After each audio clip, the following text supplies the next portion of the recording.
Hello, Degrassi fans, and welcome to the Degrassi Kid Podcast, where each week we break down the history and impact of our favorite teen TV show. I'm Jocelyn, and this week we're doing a special episode to continue to celebrate the 1-year anniversary of the Degrassi Kid Podcast. Every season I do a Q&A where we kind of turn the tables, and now you guys can interview me.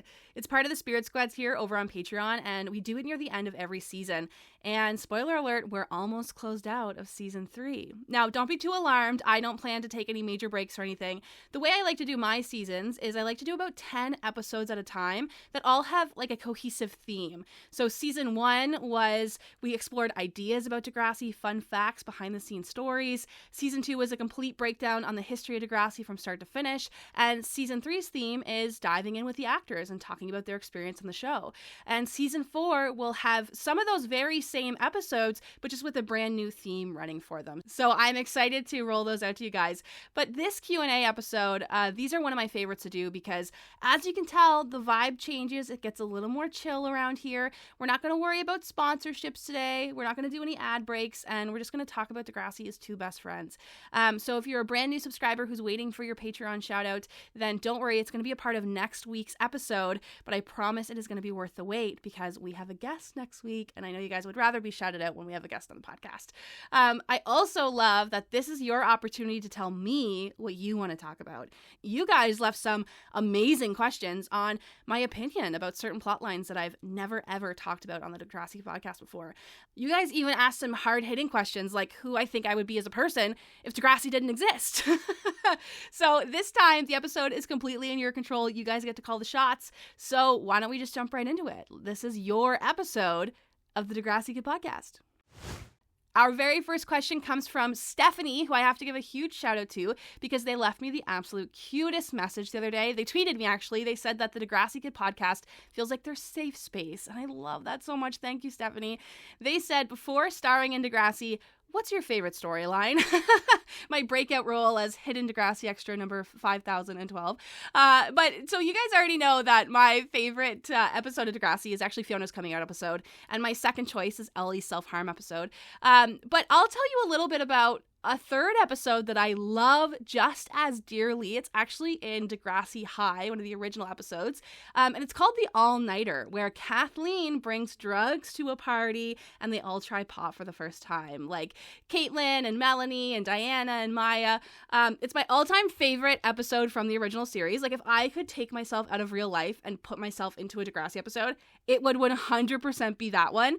They look like they're having so much fun. It looks like a blast. I want to be there.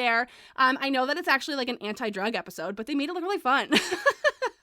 One of the things I value in that episode too is that they have a conversation with Maya about how do you have sex as a disabled person. And that's one of the things that I love about Degrassi is they frame these really educational conversations and moments through a realistic lens, like how teenage girls have a conversation at a sleepover. So it makes sex ed just so accessible and judgment-free, and I love it so much. But yeah, number 1, Fiona coming out of the closet. Number 2, Ellie's self-harm episode. And then number 3, 100% is the all-nighter in Degrassi Junior High. So thank you for your question, Stephanie. Our next question comes from Glenn, who is probably one of the most active Patreon subscribers on there and always has a lot of insight and value to add to the show. Glenn wants to know, what is one of your favorite B-plots? Noting that his favorite is when Alex plays lacrosse and kind of has to come to terms with how she treated Serena, which is a great choice, Glenn. But my immediate thought is Liberty's pregnancy storyline. However, it is a complete injustice that it was even a B-plot at all, so I can't even pick that one. But one that I think is just so silly and makes me laugh every time is, do you guys remember the episode when Jenna starts a rumor that Claire got a boob job? Oh my god, that makes me laugh every single time. In reality, she just got like corrective eye surgery, but it becomes this huge thing. I remember when I first watched that episode, I laughed so hard. I always think about that scene where Wesley's like, can I touch him? And she closes her eyes because she had corrective eye surgery, and then he just grabs her boobs. Oh my god, so awkward. And the thing that always blows my mind is that this episode ends in Claire meeting Eli, which changes the entire trajectory of Degrassi for like the rest of the time it's on the air. And they're like one of the biggest couples to come out of the show. They're like the hugest thing. Teenage girls love them. And it all started because Jenna told everyone that Claire got a boob job. So I have to, without a doubt, say that my favorite boob My favorite boo plot. No, my favorite B plot is when Jenna started a rumor that Claire had a boob job. Oh my God, I can't believe I slept up on that one. Thanks, Glenn. Now, another fun part about being on the Degrassi Kid Patreon page is that you also get to be on the podcast. I asked some Degrassi fans to send in voice clips of their questions, and the first one comes from my friend, Sierra. Hey, Jocelyn. So I was wondering if you could make like 3 Degrassi board or card games, what would they look like? How would you play them? What are the cards? Just fun stuff like that. Anyway, I hope you have a great day. Happy anniversary. So this question is really fun, Sierra, because a fun fact about me is when I was in high school, I actually had to make a board game for one of my projects. I think that's probably a very common project that gets assigned in high school. And another fun fact about me is every time I had a project to do in high school, I would make it about Degrassi. So I actually did make a Degrassi board game when I was in high school. It was called Degrassi the Board Game, or maybe Degrassi Surviving High School would be another cool title for it. And it was basically a pretty standard board game that has squares on it. The very first square would be your first day at school, your first day at Degrassi, and you would have these different squares that you would land on that would prompt you to make decisions, and you basically had to do whatever you could to get to the end of the board because the very last square was graduation day. So you wanted to be the person who got there first. So it's a classic kind of like board game with dice. You roll and you start to move along, and you might pick up a card that has a question for you. That's like, it's poetry day in Miss Kwan's class, and you're critiquing each other's work. Ashley just read a poem that is really sad. Do you tell her the truth and say it was really depressing, or lie and say it was really good? Then you would answer out loud to everybody, and when you turned it over, your answer would impact what happened to you in the game. It would impact whether you got closer to graduation day or farther away from it. If you tell her the truth, it may say something like, Ashley is really upset that you didn't like her poem. She said you just don't get it. You must move back 2 spaces. So they're all kind of cards that reflect what happened in the show. You might also get like a character card, for example, where you pick up Fiona, and it would say something like, you decided going to the liquor store was more important than graduation day. Go back to the start of the board. So it would just kind of have these different references to Degrassi, but the whole idea is you would start on your first day of school, and whoever got to graduation day first would win the game and survive high school. So I think if I was going to make a Degrassi board game, I would take that idea I had in high school and bring it to life. So great question, Sierra. Really outside of the box. I love it. Let's listen into our next question, which comes from Megan. Hi Jocelyn, it's Megan. As a huge Fimogen shipper who thinks they should have ended up together, I want to know who you wish Fiona had ended up with. Thanks so much, and thanks for all you do. Love the podcast. So, interesting question, Megan.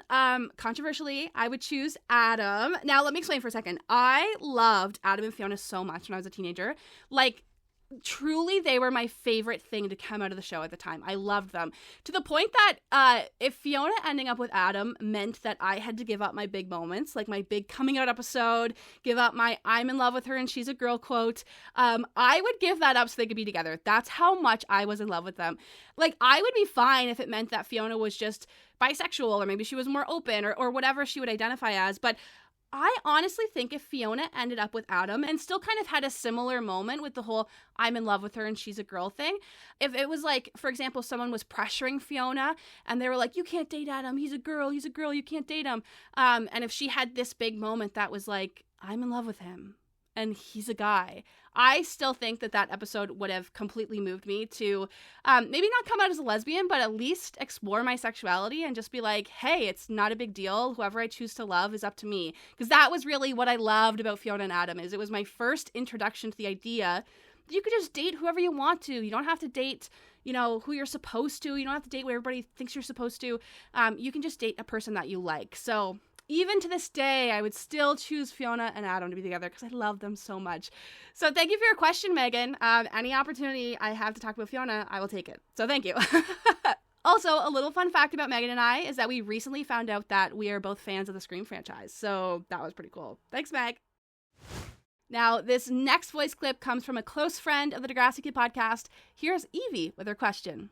What different unexplored plots or issues would you have liked to see your favorite characters, Fiona and Ellie, deal with on the show? Okay, bye. Evie, so happy to hear from you. What immediately comes to mind when I think about this question is Fiona's mental health. You know, there's a moment in the show where she's put on anxiety medication. She has a lot of extreme attachment issues. And I think kind of the traits that she has in the show really mimic borderline personality disorder. She has a designated favorite person, does a lot of attention-grabbing behavior, you know, like kissing her brother. And she has these really intense mood swings. So I think that that Fiona has borderline personality disorder. Also, fun fact, I have borderline personality disorder, so I find it really easy to identify her traits in the show that we share together. For the record, I have never kissed my brother, just putting that out there.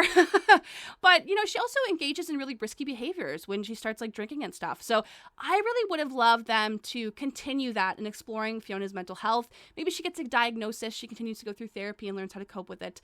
But honestly, it kind of feels like she had these intense mental health issues and they kind of just went away when she came out of the closet, which I definitely understand. Like, of course, being in the closet is going to trigger a lot of those emotions for you. So it makes sense that they would at least calm down maybe. But I do think it was a missed opportunity to kind of let that fall to the wayside. The only thing I really remember is she's a little bit clingy with Imogen and stuff, but I think they really could have gone deeper with that. So yeah, I think Fiona has BPD. Wish we got to see more of it. And the best part about that is, Evie, I know you agree with me. So thanks for your question. Amber asked, other than race, what do you think is the worst handled topic on Degrassi? And Amber, I love this question because I love that you already know what my first answer is. I've talked about it enough. We know I think Degrassi is a race problem.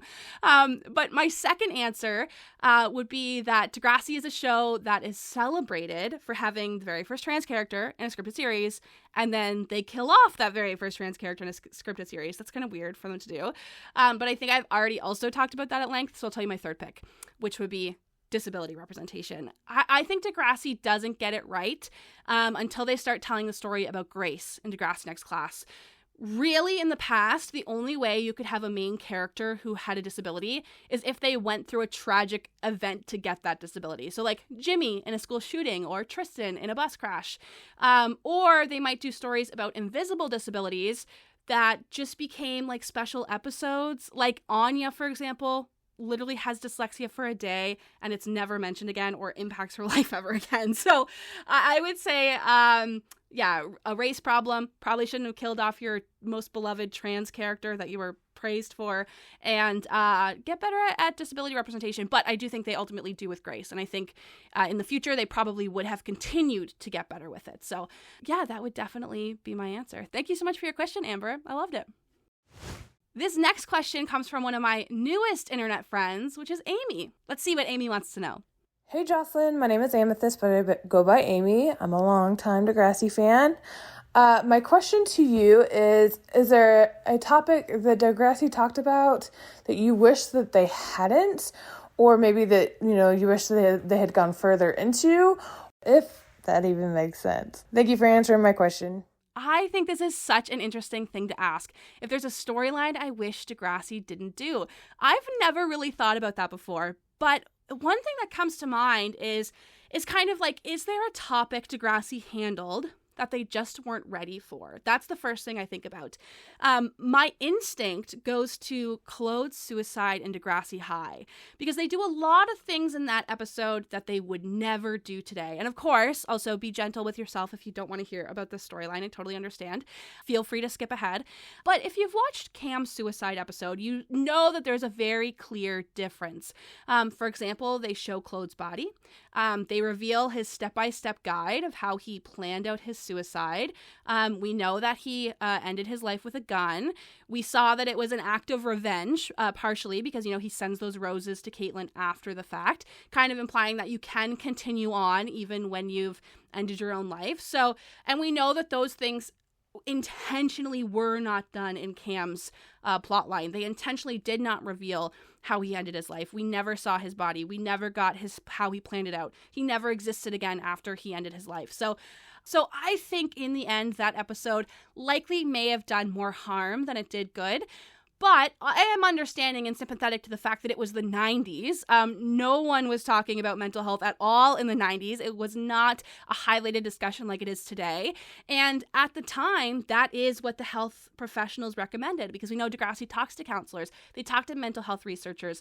And at the time, that is what they recommended was to have a really clear and blunt discussion about suicide and taking your own life. So that, still though, I think, understanding I'm having a retrospective lens to this, I would say that is an episode of Degrassi that ultimately may have hurt the Degrassi audience more than helped it. But thank you for your question, Amy. That is so interesting. I've never thought about that before, so I appreciate it.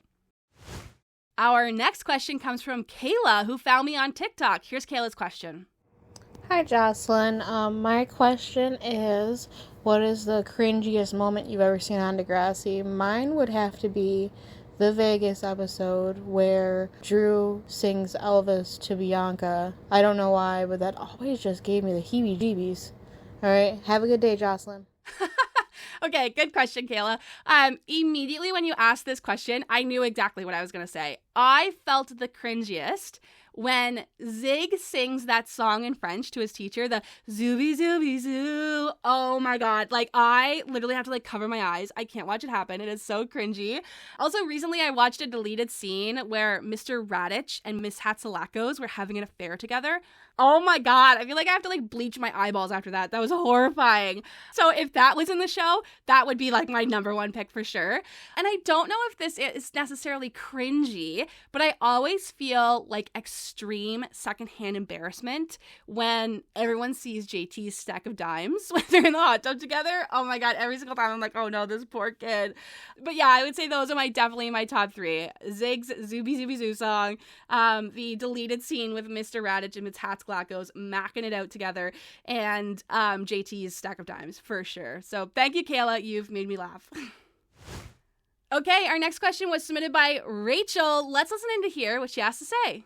Hi, Jocelyn. My question is there any Degrassi star that you really want to meet that you haven't yet, or that you've just been dying to meet? Okay, this was a great question, Rachel. And also, Hannah actually left kind of a similar question, which has the exact same answer for both, which is, who is your dream podcast guest? So who would I like to meet and who would I like to be a guest? The answer is hands down Lauren Collins, who played Paige Michalchuk on Degrassi. I think Lauren is someone who, A, well, is iconic. I mean, hello, she's Paige Michalchuk, hon. We love her. And B, she is someone who really loves the show and values Degrassi. All of her interviews that she's ever done about the show are so thoughtful. She understands the importance of Degrassi. She understands the impact of Degrassi. And I think she is just really connected with the show. Even though she's been off it for so long, she's like, yeah, baby, I am Paige.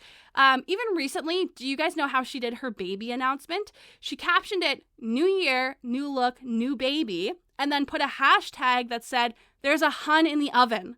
Like, oh my God, that is iconic. Her baby announcement was a reference to Paige on Degrassi. That is iconic. So easily, hands down, Lauren Collins. Both would love her on the podcast, would love to meet her in real life, but I also don't think she knows I exist at all. So who knows if that will ever happen. But either way, Hannah and Rachel, thank you so much for leaving your questions. Our next question is from Crystal, who actually has met Lauren Collins, and I'm very jealous. Here's what she had to ask. Hey, Jocelyn. So I was just wondering, how does it feel getting to hear all the stories of the love of Degrassi from everyone, what it means to them, how it inspired them, just how it changed their lives? How does it feel pretty much hearing everything and being the keeper of the stories? This is such a sweet and thoughtful question. Thank you, Crystal. It feels very special and something that I know I am privileged by. One thing that happens a lot is, a lot of us watch Degrassi on our own, by ourselves. We didn't have this big group of friends who was getting together to watch it every day, who loved the show the same way that we did. So if you were someone who wasn't online and part of the fandom when it was very active and on the air, sometimes you don't realize that it's this huge show that is loved by people all over the world. So what happens is then I pop up on your TikTok feed, or I pop up on Instagram or Twitter, and you're like, oh my God, hey, there's another person who loves this show just as much as I do. And I'm also very open about the fact that Degrassi's the show that helped me come out of the closet. So sometimes people will reach out to me and they'll say, hey, the show also did something similar for me. This is the topic that helped me feel okay with what I was going through. So every time that happens, I genuinely feel like I'm aware of how important that is. I feel so lucky that I get to help people feel even more connected to Degrassi. I love that I get to connect them with other fans, that we get to celebrate the love that they have for it. So it's always something that I take with a lot of pride when someone sends me that kind of message. So, Crystal, that's so thoughtful of you to ask that. I feel grateful and almost humbled by how often I'm trusted to be the keeper of your Degrassi stories. So thank you for asking that. A similar question comes from Marie, who we also know as Replica Pop Culture on Etsy. Here's what they had to ask. What is the best and hardest part about what you do? One of the things that I absolutely love about what I do is being the face of the Degrassi fan community, or at least one of them, because there's so many of us who love Degrassi and make content from it. But it is definitely the sense of community that comes from doing all this. You know, Degrassi really was my safe space when I was growing up, and to be able to kind of, create that online safe space for other people and help them find that sense of belonging has really made an impact on me. And it drives my love for doing what I do. I also love doing whatever I can to kind of keep the spirit of the show alive. So when new people discover the show, they have this place to go to that's waiting for them. That's just like, hi, let's talk about Degrassi. So I really like that. The hardest part is that I want to do it more. Like, I wish that this could be my job. I wish that I could make an episode every single week and reach out to more guests and have you guys on more and do more of these projects, because it makes me feel so fulfilled when I do these kind of things. And it really does make me feel like I'm making a difference because of how important Degrassi is. All of us are so connected to it in such a special way. And all of the things that make it hard to do this are simply because I don't have enough time to do it. So this month has been really exciting. If you don't know, I took the entire month off work so I could just focus on making podcast episodes and creating content and hosting trivia nights. There's one happening this Thursday. There's a game night happening Saturday. And all of that was made possible because of donators on Patreon and because I took this time off work to make this happen. So that is definitely the hardest part, is that I want to do it more. I also have to play the rest of Marie's clip because they also asked me this question. What do you think your life would be without Degrassi? I have to tell you, I have gone into existential crisis over this question before. I'm a pot smoker. I'm very open about it. And sometimes I break this level of consciousness where I'm like, who would I even be if I didn't have Degrassi or if I didn't like this show? And honestly, I think that I would be a person who is blank. I think I would be so boring because Degrassi shaped so much of my opinion, so much of my values, so much of my personality. Degrassi really is my entire identity, that if I didn't like it, I literally can't even imagine who I would be. What would I even care about? I don't know. I think I would be boring, but I did think this question was so funny. So thank you, Anne-Marie. I loved both of your questions equally. Shelby wants to know, what season do you find yourself rewatching the most? I think my answer will not be surprising at all. My favorite season to rewatch is season 10. That's the season that was on the air the same year that I started high school. So it really gives me this sense of nostalgia and this sense of comfort for a happy time in my life, because that's when I was really just getting into the Degrassi fan community. And I feel like I'm right back there in the days of just being on Tumblr and talking to everybody. So season 10 is easily my favorite. And the fact that there's so many episodes in it, I mean, you can just throw it on and it'll go on forever. But definitely season 10. And I think that might be the case for a lot of people, to be honest. But I'm really curious to know what season you rewatch the most. That's really fun to know. So thank you, Shelby, for your question. You'll have to let me know. This next question is a voice clip submitted by Julianne. Let's hear it. Hey, Jocelyn. So, what is your opinion on Maya's depression storyline?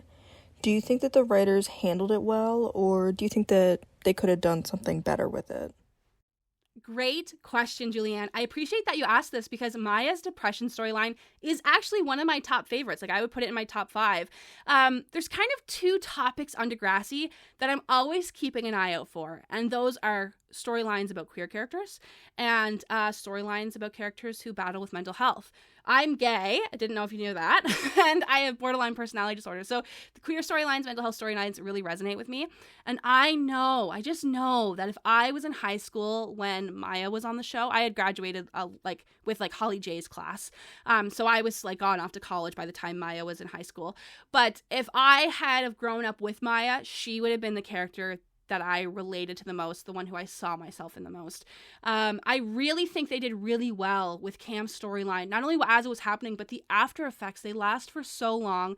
I think the way that Maya was feeling was so relatable. Some of the feelings that she had were ones that I was going through as a teenager. And I also really liked in the beginning how when it came to Cam's suicide, that they had Maya be the one who was really indifferent and kind of even angry at him. Like that whole, my boyfriend broke up with me by killing himself. Like that was a really big moment where I think they really captured the nuance of grief and how it can create so many different emotions and how some of those emotions can come really later on in your life. So I would actually say if Degrassi excels at anything, it's telling queer stories and stories about mental health. So I think this would be a great example of a time that Degrassi got it right, to be honest. And I also want to say thank you so much for asking that question, Julianne. That's a really thoughtful question. And I also just want to shout out, Julianne sent me a message earlier. They're a Taylor Swift fan, and they said that Taylor's song August always reminds her of Joey, Tessa, and Caitlin's love triangle in Degrassi School is Out. So if anyone else thinks that, you'll have to let me know, and I'll pass the message along. So thanks, Julianne. Ruby wants to know, which Degrassi character do you think had the most potential but was written poorly, or just not given all the screen time that they needed? I think this is a great question. Also, I want to shout out Ruby's friend Trey, who also loves Degrassi. I know they're a fan of the show, so thank you for listening. But immediately, right away, my first thought is Hazel. Like, Hazel is one of the core cast members from the beginning of the show, and we know the least about her. She's the only character, really, that we never see the home life of. Like for JT, we meet his grandmother. We meet Manny's parents. We meet Liberty's brother and family. We literally live with Emma for half the show. But when it comes to Hazel, we never learn anything about what her life is like outside of Degrassi, which I also think is so crazy because the one episode that is all about her is about her identity when they have the Heritage Fair and Hazel pretends to be Jamaican. So we have this whole thing about how she's accepting who she really is and where she really comes from. We literally never even meet her family. And that's what the whole point of the episode is. So I think it would have been so beneficial if they gave some huge moments to Hazel. I love the way these storylines played out on the show, but I would say, just throwing it out there, what if there was a moment where Hazel got assaulted, but Paige was upset at her because she liked the guy first? I think something like that would have given us really personal moments with Hazel where, we spend time with her. She feels isolated from her friends. What does she do when she's upset? And how she takes on the blame for that happening to her. Or, for example, in the school shooting, maybe she was on Rick's hit list because she was dating Jimmy at the time. She was a popular cheerleader. She made fun of him. If she was dealing more directly with the effects of both her boyfriend getting shot and being the target of a school shooting, we would have learned so much about her and who she was as a person. I just really think that Hazel never got any opportunities to show us who she was outside of just being Paige's friend or outside of being Jimmy's girlfriend. And I think she deserved better since she was one of the original core cast members. So yeah, Ruby, thank you so much for your question. I think it was a great one. And our final question comes from Degrassi CSI, who I cannot stress enough.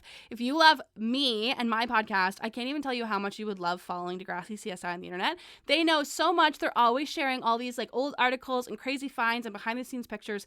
So they're Degrassi CSI on Instagram. I totally recommend you give them a follow.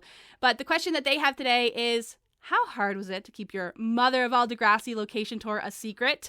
They also added a note that said, thank you for letting us live vicariously through you. Oh my gosh, it was so hard. Oh my God, I wanted to tell everybody right away. But also the thing that made it easy to not talk about it is the fact that it did not feel real. Like I can't even explain it. I was going through this thing.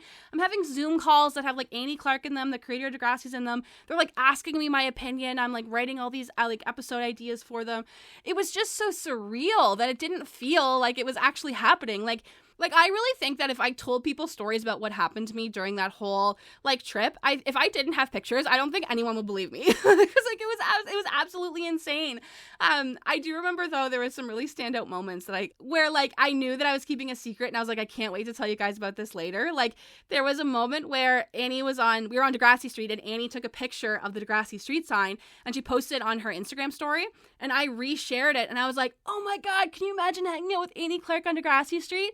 knowing that later I was going to be like, just kidding, guys, I was right beside her. So it was really fun to be a part of it. Super hard to keep a secret, but it was also nice to just kind of disengage and just like fully enjoy the moment. I didn't feel like I had to, take any photos or videos because everyone else around me was recording everything, and I just got to fully live in the moment and just enjoy this kind of escape from reality, which was so weird. But I'm so pumped that I got to share it all with you guys. I think I have even more stories to tell. I think I only told you up to like when we visited Degrassi High. I didn't even talk about the set of The Next Generation or anything. So I'll have to continue on with a part 2 of that earlier episode I did.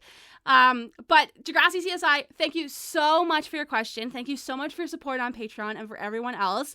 You guys are truly the best. And now I actually have a question for you. If you're listening on Spotify, there's a Q&A feature where I can actually ask you guys questions and you can respond. And the question I want to know is Kayla's question. What is the cringiest moment on Degrassi for you? Even one that just makes you feel awkward, maybe it makes you feel embarrassed for the character, whatever you come up with. I'm so curious to hear what you have to say and laugh with you, because Degrassi just has some of the best moments. Oh my God. And as we wrap up this episode, I want to let you know that next Friday, I'm recording a brand new episode with another Degrassi actor. So if you're on Patreon, you'll be the first to know about it. And if you're subscribed to the Ultimate Degrassi Fan tier or higher, you'll be able to actually leave questions for them. And that always makes me excited, because clearly you guys are so good at coming up with creative questions that are outside of the box. But for now, I have to say a huge thank you for celebrating 1 year of the Degrassi Kid Podcast with me. I literally couldn't do it without you. I'm fully dived into this parasocial relationship where we're both equally obsessed with each other. And I can't wait to catch up with you soon. Bye, guys. Zooby zooby zoo. Zooby zooby zoo. Zooby zooby zoo, zooby zoo, zooby zoo, le bleu des bisous. Dans les buissons, sur le ciel du mois, à tous les amoureux, et ça n'a pas de roue. Comme les oiseaux, ils ont